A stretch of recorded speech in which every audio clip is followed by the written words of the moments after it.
Reactor. Nakaka-proud lang na yung idol ng mga ito. Trending Pia po. Ayun, bago natin start ang ating reaction video, pasalamatan mo natin si Lord. Thank you po. Ayan. At syempre guys, pasalamatan natin may-ari ng video, si Kuya Nathan Cute Vlog. Ayan. Supportahan po natin panoorin ang kanilang mga videos. Ayan. At syempre kanilang paglingap. Maraming salamat po sa lahat na nagla-like, nagsishare, nagsisubscribe kay Trending Pia. Maraming salamat po. At syempre guys, huwag kalimutan suportahan ang mga ng Kalingap, Kuya Bal Santos Matubang, Kalingap Rob, Ate Edna, ayan, si Ma'am Chuck, Kalingap Edu, Kalingap Mikoy, at syempre Kuya Jomar Vlogs. At lahat po na nasa Kalingap. Maraming salamat po guys, sa lahat-lahat po. Ay grabe, maraming salamat po. Mag-81k subscriber na po tayo. Ay grabe. Eto guys, hindi ko palalampasin syempre itong nung June 16 to, alam ko matagal na to, pero syempre i-reaction video natin. Kamusta naman ang lahat ng mga EDSI fans? Kamusta kayo dyan? Kasi alam ko marami kayong mga bulong dyan. Alam kong enjoy na enjoy kayo dyan. Ayan. Natuwa kasi ako sa post na to na sabi ni Bibi Beyonce, si hubby ko ang tinatrabaho mo, Kuya Nathan Cute Vlog. Ayan tuloy, kurot ka, haha, aray ko. Kinarot si Kuya Nathan. Maraming bantay. Si Bibi Beyonce, talagang marami ang galamay.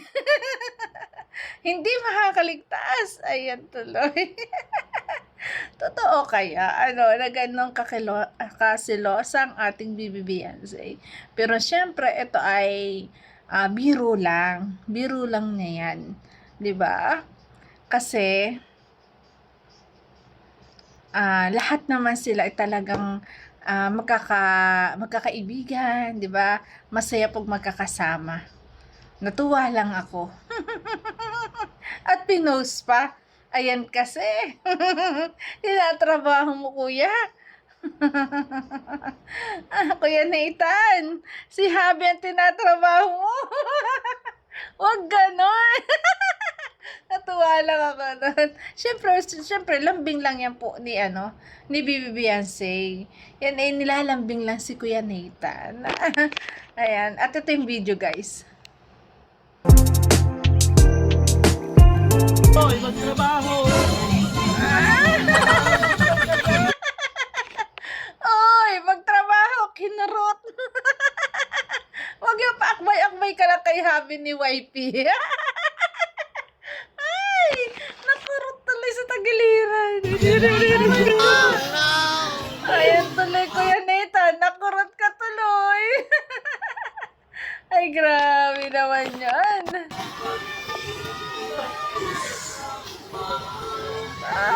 Takbo, sakit.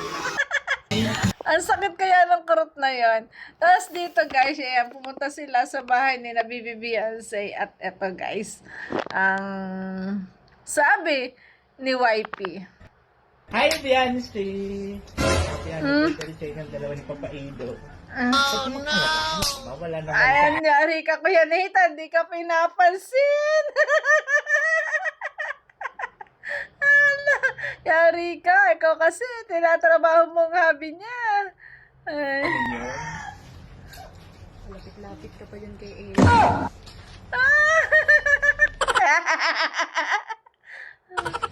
Wala ka yun, mukha ba? Ano lang yun? Video-video nga. Wala pala. Ay.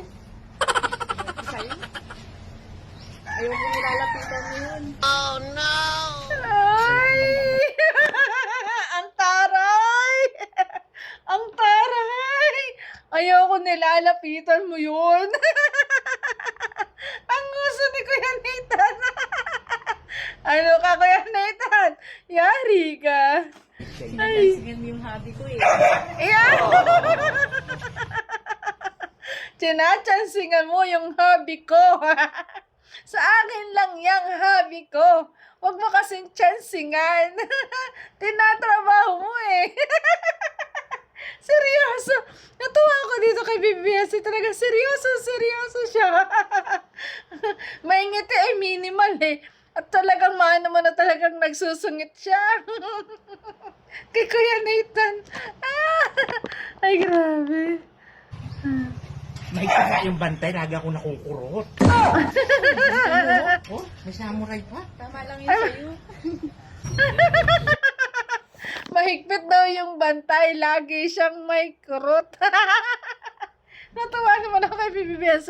Tama lang yan sa'yo. Kasi tinatrabaho mo yung hobby ko. Ang cute guys. Ulitin natin. Tignan niyo guys ang itsura ni BBS. Natutuwa ako. Ayan. Okay, balikan natin. Yan. Yan. Ito. Hi, Beyonce! Happy anniversary sa'yo ng dalawa ni Papa Ido. Oh, no! Wala naman sa amin yun. Lapit ka pa dyan kay Ella. Wala kayo? Ano ka ba? Wala kayo, ano ka ba? Video-video nga. Wala. Sa'yo? Ewan ko sa'yo. Ayaw ko nilalapitan mo yun. Taray! Pinatansingan mo yung hobby ko eh. Mahigpit nga yung bantay, lagi ako nakukurot. Bantay mo, oh. May samurai pa. Tama lang yun sa'yo. Tama lang yun sa'yo. Natuwa ako naman. Ang taray ni BBS basta sa hobby niya. Grabe. Pero alam naman natin na biro lang yun. Acting lang yun ng ating BBS. Diba? Ang galing din niya mag-acting. Talaga seryoso siya. Makikita mo sa kanyang aura na talagang may yung seryoso na kunyari galit, di ba? Grabe. So, ito guys, ang matindi guys, oh. Ayun, oh, si Bibi Beyonce. Yun. Kasama dapat nila. Bakit wala kay payong? Oy, bodyguard! Ayan bang bodyguard ni Papa Edo, guys? Pa-bodyguard talaga ni Papa Edo. Bawal maligawan sa school na sa Constellation School, La Constellation. Dahil sabi nga ni Kuya Bal, dito daw ay maraming gwapo. At syempre, nag-aalala talaga ang ating Kalingap Edo kasi nga wala siyang talo, wala siyang panama kasi sabi niya siya ay nakakaedad na rin. Diba? At mga bata yung nandyan. Pero syempre, hindi naman yan papansinin ng ating Bibi Beyonce kasi sigurado na sa sarili niya na talaga kay Edo lang siya. Na after 2 years nga, ayan, kahit mag-propose sa kanya, basta mag-propose, kasala na! Ay, grabe. Doon talaga na alam mo na mahal niya at pinagsisigawan niya. Hindi man nasasabi talaga yung pero makikita natin sa video na yung kay Kuya Bal na pinagsisigawan niya talaga na mahal niya si Edo. Isasacrifice niya ang kanyang pangarap para kay Edo. 'Di ba? Kasi ang lahat ng meron siya, syempre, ay dahil sa partner silang dalawa. Hahayaan mo pa bang maghiwalay kayo? Kayo na nga ang tinadhana. 'Di ba? Kayo na nga ang swerte. 'Di ba? May magandang future na kayo sa isa't isa. At syempre, si Kalingap Edo nakahanda na diyan. At siya na daw ang bahala sa future nyo. Kung tuloy na mag-aaral, siya na lang ang bahala. Masama halaga. Kasala na! So yun guys, thank you for watching. At kung nagustuhan, no? Ang reaction video ko, paki-like and share. Trending Pia po. Maraming salamat. God bless. Ingat palagi. Thank you po. I love you. 你的笑脸